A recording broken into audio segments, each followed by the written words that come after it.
Segundo tramo de Entre Líneas, hablemos de la crisis energética. Una vez más nos está tocando a los uruguayos un déficit hídrico histórico en algunas de las represas de nuestro país. Para hablar de estos asuntos es que vamos a conversar a partir de este momento con muchísimo gusto con el director nacional de Energía, con el doctor Ramón Méndez Gailán. Doctor, gracias por acompañarnos. Un placer, como siempre. El programa es complejo, usted ha asegurado en más de una oportunidad que cortes no va a haber, eso está claro. Ahora, 2/3 del presupuesto gastado y el invierno todavía no llegó. ¿Cuánto ya nos está costando esta crisis?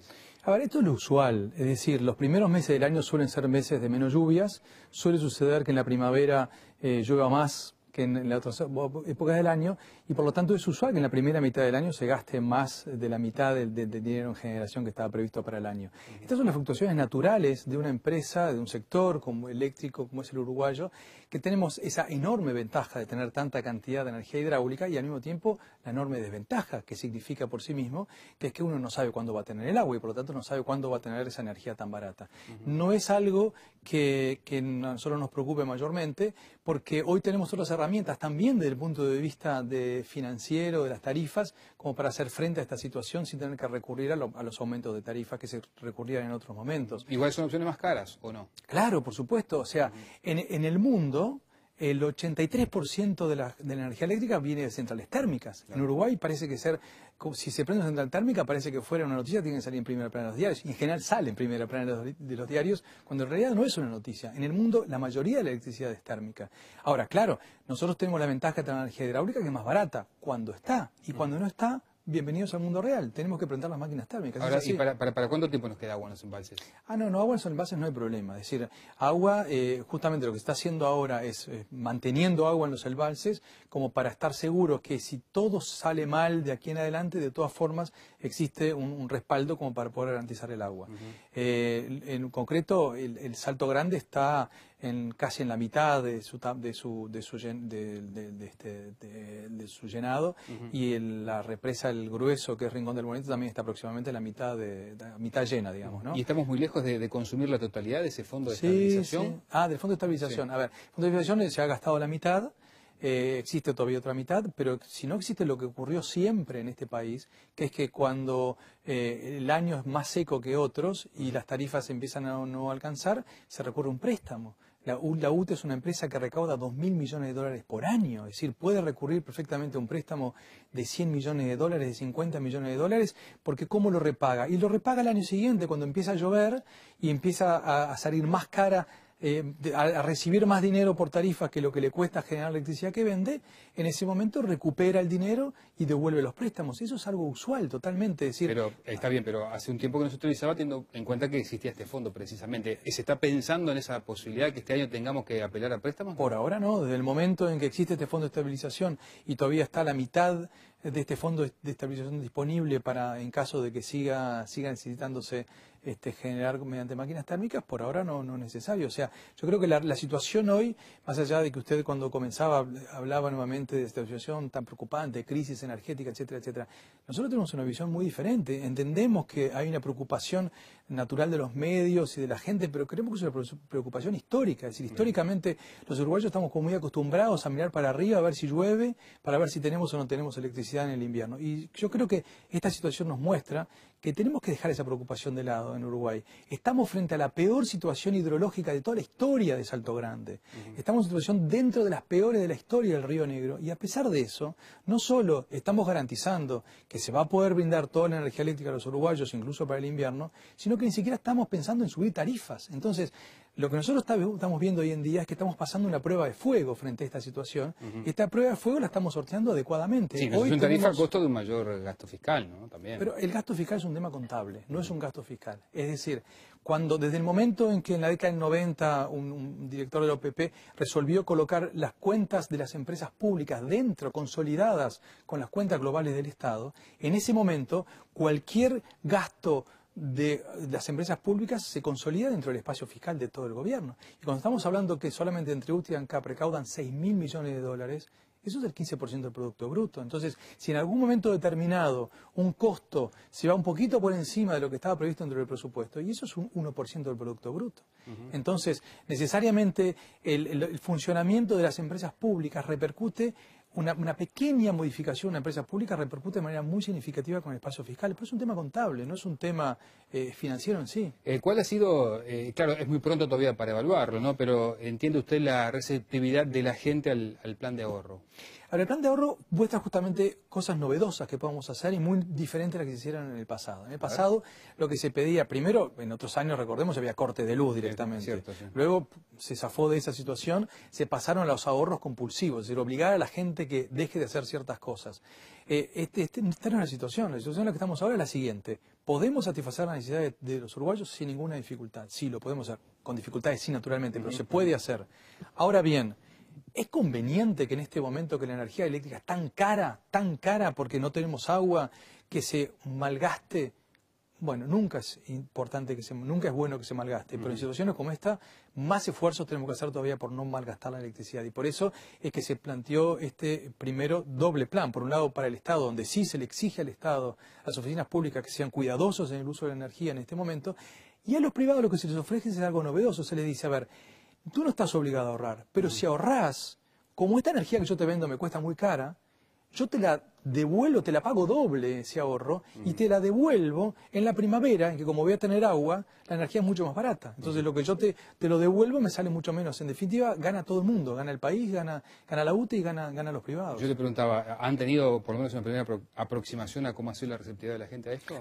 Perdón, sí, la receptividad de la gente, en general estas cosas son buenas, porque todo lo que sea una posibilidad de ahorrarse un pesito y de darse cuenta que se reduce la cuenta de luz más todavía de lo que se reduce simplemente porque al ahorro, en general a la gente le gusta. Lo que sí está claro es que hay mucha perplejidad de qué es lo que significa esto. Justamente, si los propios periodistas están bien informados como ustedes en general, están viendo esta situación como qué está pasando. ¿Estamos en crisis? ¿No estamos en crisis? ¿Vamos a tener dificultades para abastecer la demanda? ¿Por qué se hacen estas medidas si no hay una crisis? ¿Qué es lo que está pasando? Yo creo que la gente también está teniendo dificultad en comprender qué es esto de que, a ver, no estoy en crisis, hay electricidad, pero me regalan el ahorro si yo ahorro. ¿Cómo es esto? Y bueno, es algo novedoso que estamos tratando de llevar adelante. La percepción que tenemos es que va a funcionar bien, pero claro, va a llevar tal vez unas semanas más de terminar de entender qué es lo que significa esto. Y seguramente va a ser claro cuando llegue la primera cuenta y se diga, bueno, a ver, usted el año pasado consumió 300 kilovatios hora. Este mes consumió 250. O sea, consumió 50 menos, pero yo encima le regalo otros 50 más.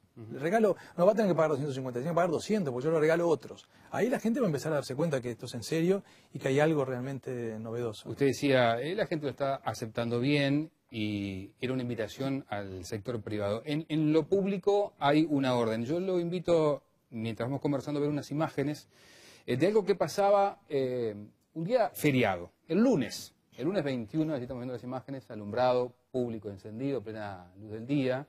Allí vemos la fachada del MIDE encendido. Feriado, lunes 21. No había nadie, pero las luces estaban encendidas.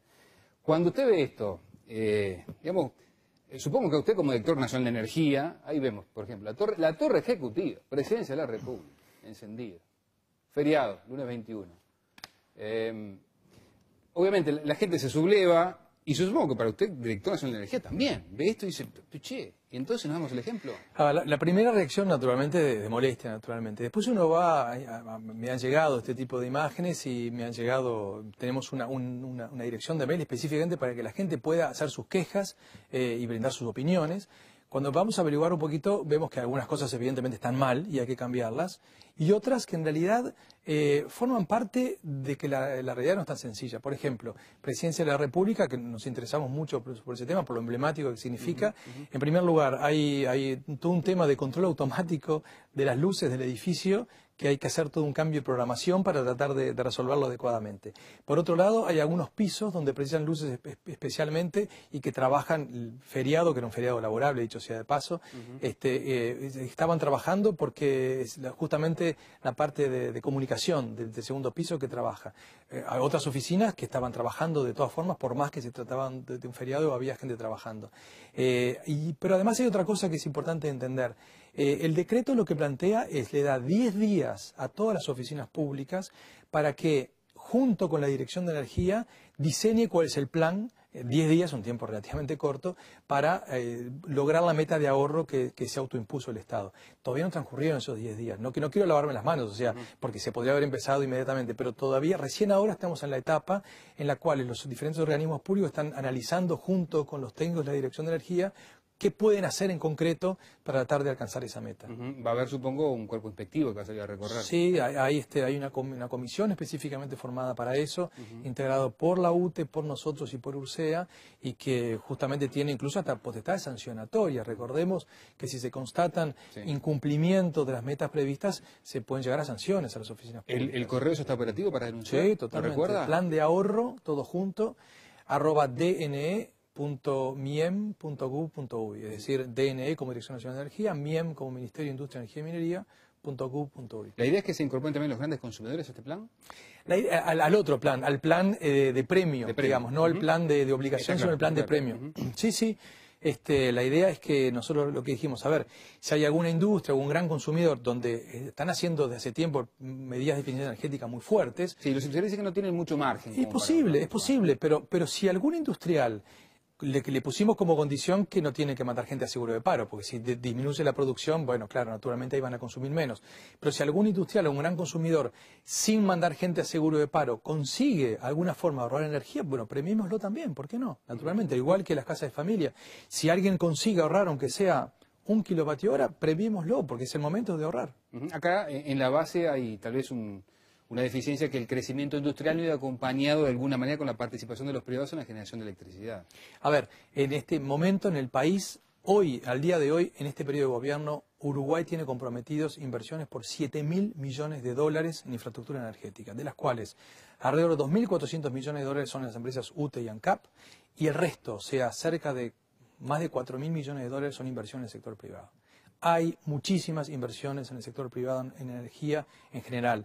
Hay 1.550 millones de dólares que se van a hacer en los próximos 3 años, ya están firmados los próximos 3 años en prospección petrolera y gasífera en nuestro país. Hay 1.600 millones de dólares de proyectos eólicos de privados que se están instalando en este momento en nuestro país.